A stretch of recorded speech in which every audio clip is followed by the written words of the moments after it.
یک عزیز خدا میگن بسیار از گناهاش توبه کرده بود، چندین سال بود شب و روز عبادت میکرد و گریه میکرد. دوستاش میپرسیدن آخه چون اینقدر گریه میکنی؟ تو باقی در وقتی تو بدبخت بودی، الان آخه 20 سال 30 سال شد تو نمازخوان هستی، تو ذکر خدا و قیام لیل داری، توبه داری، چون اینقدر گریه میکنی؟ این از ترس گناه ها. آخر گناه ها رو خدا گذاشت. خدا خود وعده کرده است که من بندم پشیمان شه و از صدق توبه کنه، من گناهش میگذارم. خودش وعده کرده. چون اینقدر تو خود عذاب میدی؟ میگفت آره میدانم خدا گناه رو میگذارد، لیکن شرمندگی این که من در بالای او زنک دیده بود، او من دیده بود، من به او رو پروشم، چطور روی وی نگاه میکنم؟ آیا زناگارا، آیا عرقخورا، خدا شما رو میبیند اگر رو پرو به خدا میگی در مرافعی سودی و اینطور که دیده بود در بالای این مرد فاحشه، در بالای این زن فاحشه، چطور روی او رو نگاه میکنی؟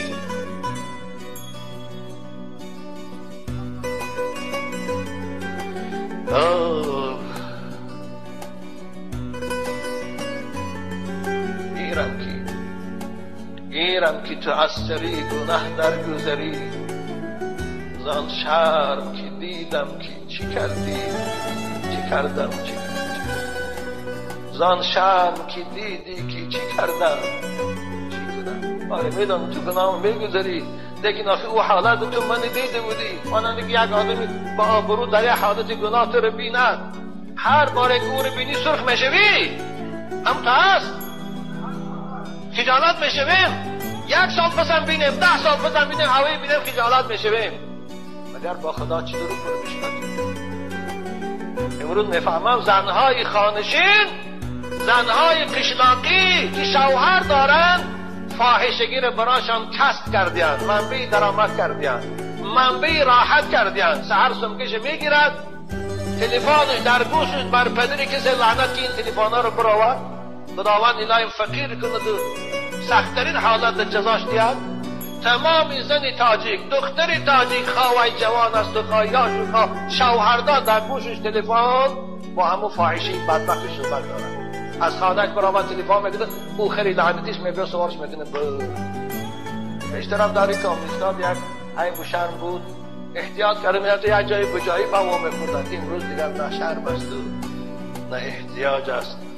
گفتن استانبول سیل زیر کرده، 2 متر 3 متر سیل خانه ها رو شسته. شب مولا عبدالرحیم قلندر است، مهمان ما بود. او باید از این بدتر شود، زیرا وقتی که من در استانبول بودم میگه یک خانه یک شخص مهمان شدم و برای خاطری استراحت کردن، میگه بیرون برآمدم به بحر، در لب بحر رفتم، میگه در بین مردم مرد و زنی لچ عریان پیش آدم تو گرشین باید دیگر علاقه جنسی دارن. باید او از این بدتر میشد استانبول، باید فرو میرفت. من برای رفیقام گفتم که بیایی رویم که این بحر همه را فرو میبرد. خداوند هست تا بنده از خود نگذرد خدا عذاب نمی کند. و ما كنا مهلك القرى الا و اهلها ظالمون. خدا میگه من اهل شهرها را هلاک میکنم که اونها از حد میگذرند. قرآن سخنش است. فاحشه ها زاهد شدن که دوشنبه ده نگاه کن، خدای قادر است ورزا با جمع میکنه یا باره سرش میدیه، نه دوشنبه میمونده نه دیگر جا.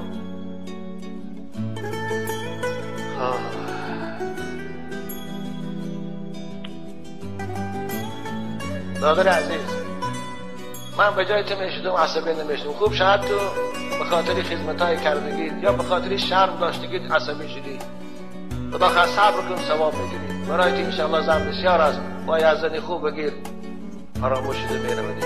اما وای به این جوان و وای به این همسر.